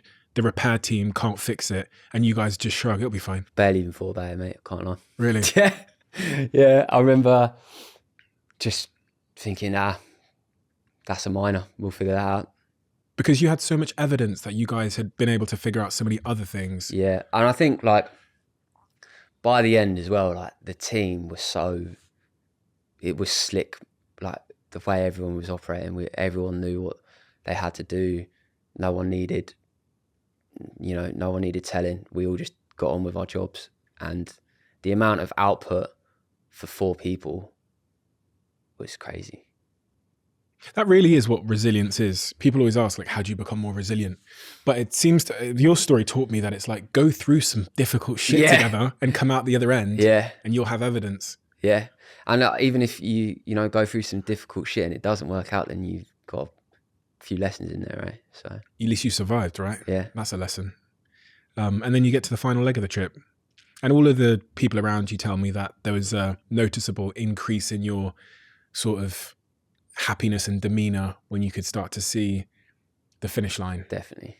In your mind. You get sort of 2 weeks out and the social media interest goes pretty fucking crazy. Yeah, it did, yeah. Yeah, even like mainstream media kind of picked up, I think, the last few days. Last few days? Yeah. The whole of the UK only had one thing to talk about. Really, yeah. I'm sure it was, very much the case in other parts of the world. I saw news reports in America and other parts of the world, but it felt like back here in the UK, The UK was just talking about one thing. Really? It was following you. You know this. Surely your girlfriend and stuff must have told you. It was fucking pandemonium. It was every social, I'd go on social media and anyone that I knew was posting about you running that last leg, driving money to those charities that mean a whole lot to you. As you come into that last leg, that last day, crowds of people, like hundreds of people flew out there. It's nuts. Absolutely nuts. And they're running with you. A lot of them, I heard from some of your team, I think it was Stan that was saying to me, a lot of people flew out there, but they were keeling over and like collapsing on the side of the road because I don't think they anticipated that this isn't London, mate. Yeah, it was so funny. Like Tunisia at that time wasn't even that hot. Coming from the UK, everyone's just absolutely cooked. And you come into that last day, and your dad is there as well. Yeah. It was an emotional day, man. I met my dad came and ran. Like he could only bang a 2 or 3K out these days, but he came and ran and like put his arm around me and that, and it was special. Your relationship with him started to pick up as you got closer to the finish line. It seems. Yeah, I've heard that from a few people. Yeah, throughout the whole mission, really, I think. But Emily's definitely a big part of helping that. What was it like to see him, and where did you see him? Was it on the last day? On the last day, we ran a little bit, a couple tears, just like. What were the tears for? I don't know, like I guess it was like a signal that it was like, this is actually over now, like my dad's here. And like, everything that I've been through, but also like everything he'd been through, everything his dad's been through, it just felt like a moment, He was proud of you. Very, very proud of you. Very, very proud of you. We got to speak to him on the phone, and hearing how proud of you he was one of the most moving things of this whole experience of speaking to your friends and family, hearing just how proud your father is of you. It moved me when I heard it. I actually I couldn't believe it's my son, crossing the line and it was sort of like not real sort of thing. It was, it's like, but it took a while to sink in, still sinking in now, really. And he went on to say, I couldn't be more proud of my son. Yeah, it's nice. It's powerful when your dad says that, isn't it? Always. Always. You crossed the line. How does that feel? Oh, yeah.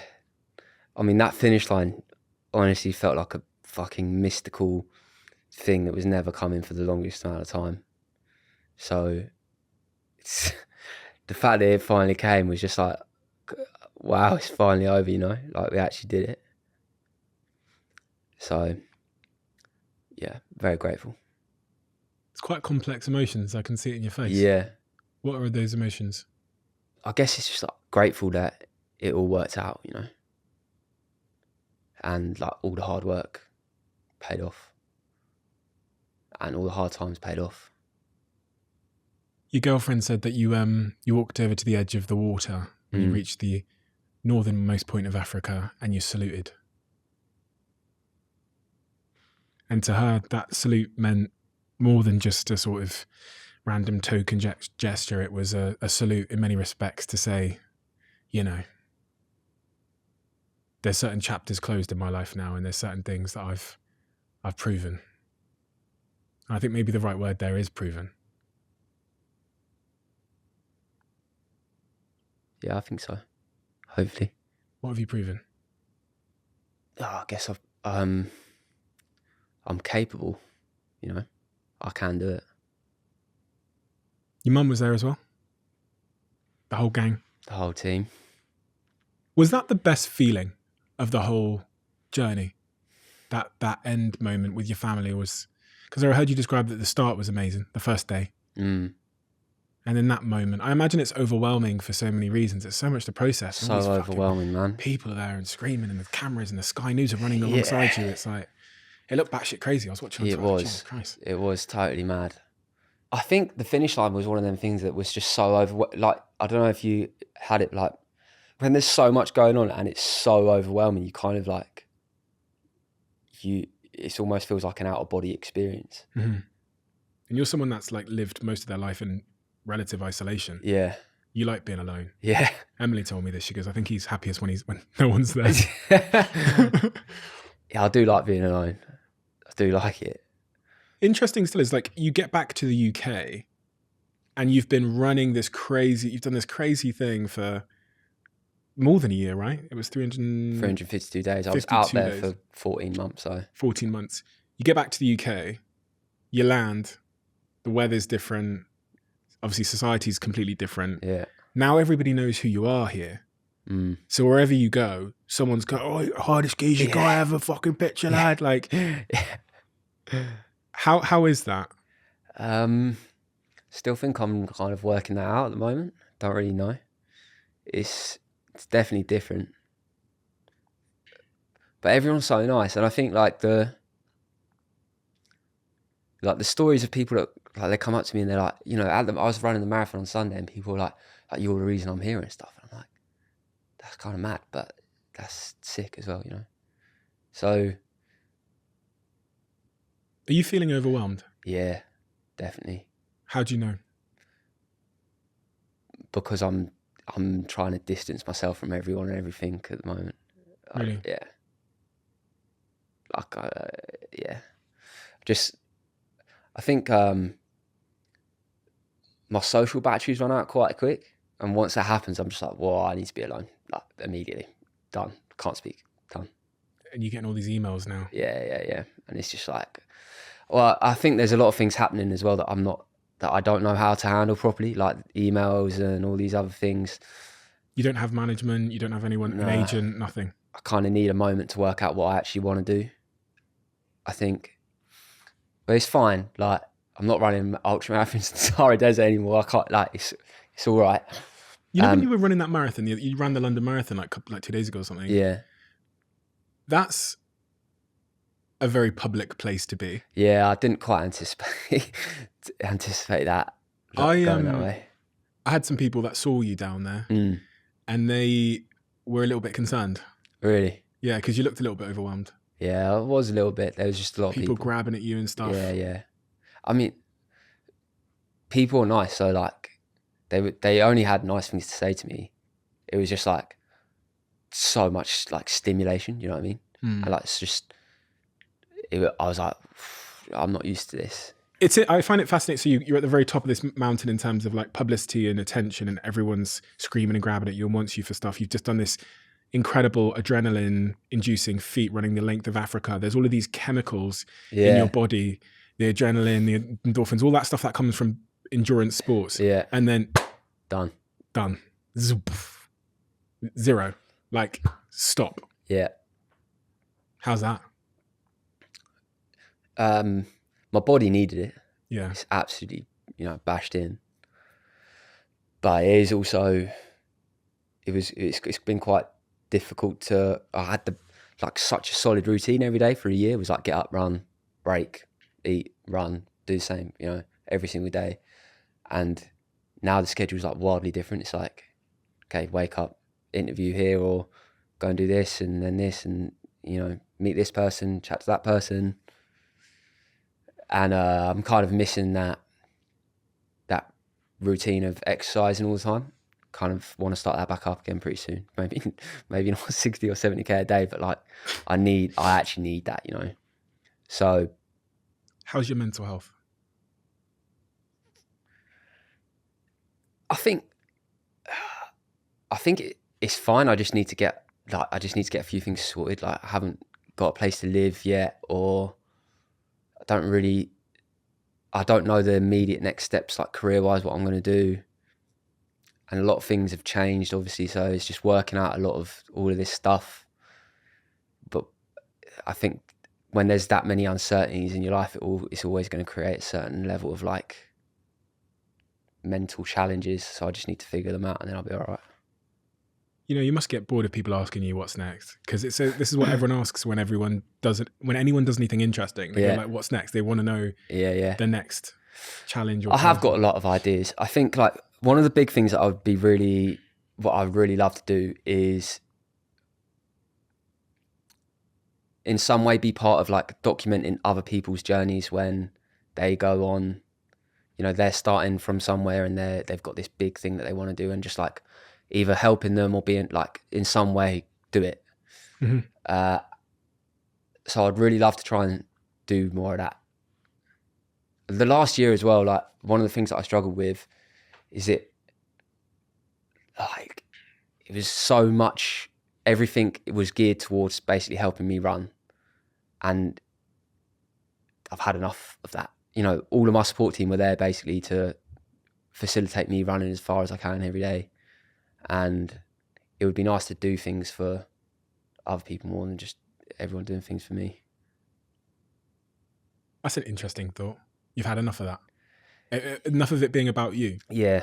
It's interesting, Russ, because you're someone that quite clearly through your story likes being alone and like low key, under the radar, do their own thing, spend time in my own head. And then doing exactly that in you running the length of Africa, being alone out there in the Sahara Desert alone, has built this massive fucking audience. Yeah. And all these people watching you that are now like very much compromising in some respects. Obviously there's so much privilege and stuff that comes with it, but they're compromising the very thing that you loved the most, which is you running from London to Asia alone, Asia to London alone, on your own with the hammock.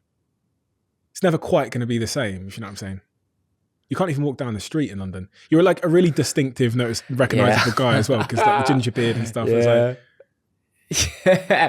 Well, I think it will die down like eventually. So I think it's going to be all right. It's just different. Yeah, it's just different. Just different, and it's now. A new set of problems, I guess. Yeah, to manage and stuff. Yeah. You did all of this, you know, to have the experience. You inspired all these people along the way, and obviously central to this was the running charity. They do incredible work for people kind of like yourself that are in that situation where you're looking for guidance. Yeah. You're looking for a sense of purpose and meaning, et cetera, et cetera. What was the goal? Fundraising goal? Yeah, what's your fundraising goal? 1 million. 1 million? Yeah. And what are you on at the moment? When I checked yesterday, I think it was 970. I'm not exactly sure what it is now. And you've been down to see the work that this charity do, haven't you? I've worked with the charity for like years. You know, I used to, before I left, I was the adventure guide. So I'd take groups of people up, climbing mountains or out into nature, and we'd do stuff. I did stuff with fundraisers who were raising money for the charity. I did the Ages to London run for the running charity as well. So I've been involved for 4 or 5 years. Well, I have to say, Russ, you inspired millions of people. You don't know this, but like when I'm in the gym, yeah, and I start thinking about quitting, the whole time when you're in Africa, I was like, fucking Russ is running 3 marathons today. Yeah. So like, what the hell am I doing thinking about quitting? And it was this thought in the back of my head that helped me over and over again when I was in difficult moments, when I'm in the gym, when I'm thinking about quitting, when I'm thinking about not even doing the workout. And I'm like, that guy's going to be up today running another 60K or 100K. Yeah. So it was even like this motivational force for me in my life. And I'm really, really appreciative of that. But I also know, because I've seen the messages and I've seen the DMs, that for many people out there that are Russ at 19, that don't know the path forward, that don't have guidance, that don't have something to aim at, you've given them a blueprint for how to turn your life around. And you've given 19-year-old Russ, all the 19-year-old Russes out there, a blueprint for how to turn your life around. And you've given them evidence that it's possible. And people in that situation, as you were, they don't always believe it's possible. You described the hopelessness and the helplessness of that situation. That's exactly what you've done. And also, you've raised a shit ton of money. Now, your goal was to raise £1 million, which is a ridiculous amount of money. So before we sat down, I made a few phone calls. You know, I'm an investor in a few companies and I'm on the board of a few companies. So I called Julian Hearn at Huel and I said, listen, wouldn't it be great if Huel could get behind this and make sure he hit that target now? There you go. Wow. They've donated the remainder of the cash to you for your fundraising. So you've hit the £1 million. And we wanted to say a huge Well done, and congratulations on behalf of all of us here at the Diary of a Thank you so CMA. much, man.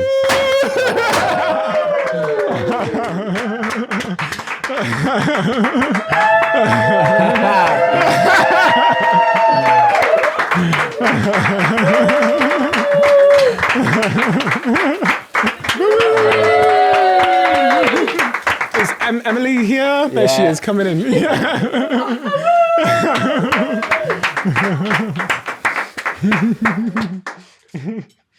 Oh, sweet. Thank you so much, man. Nah, man, thank you. Absolutely incredible. And I know the team at Perfect Ted here, could you chuck me the daiquiri thing on here? This one here. Again, I'm an investor in this company, and we have a partnership together. They've Hardest also energy. produced the Hardest Energy, which is a limited edition strawberry daiquiri flavored Perfect Ted, which will be on sale. And I think much of the proceeds of this will be donated towards this campaign as well.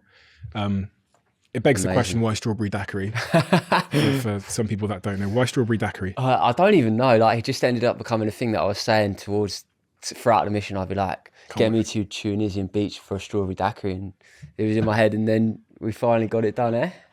And they're here as well. So we'll include the link to buy this in the description below. So anyone that wants to celebrate your incredible achievement with us will be able to do so.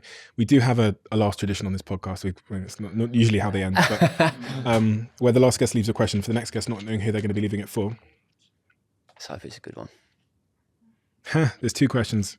Interestingly, I'm going to ask you both questions because they're both applicable. Okay. So first question is, if there was a movie about your life, which I'm sure there will be, who would you want to play you? Ron Weasley.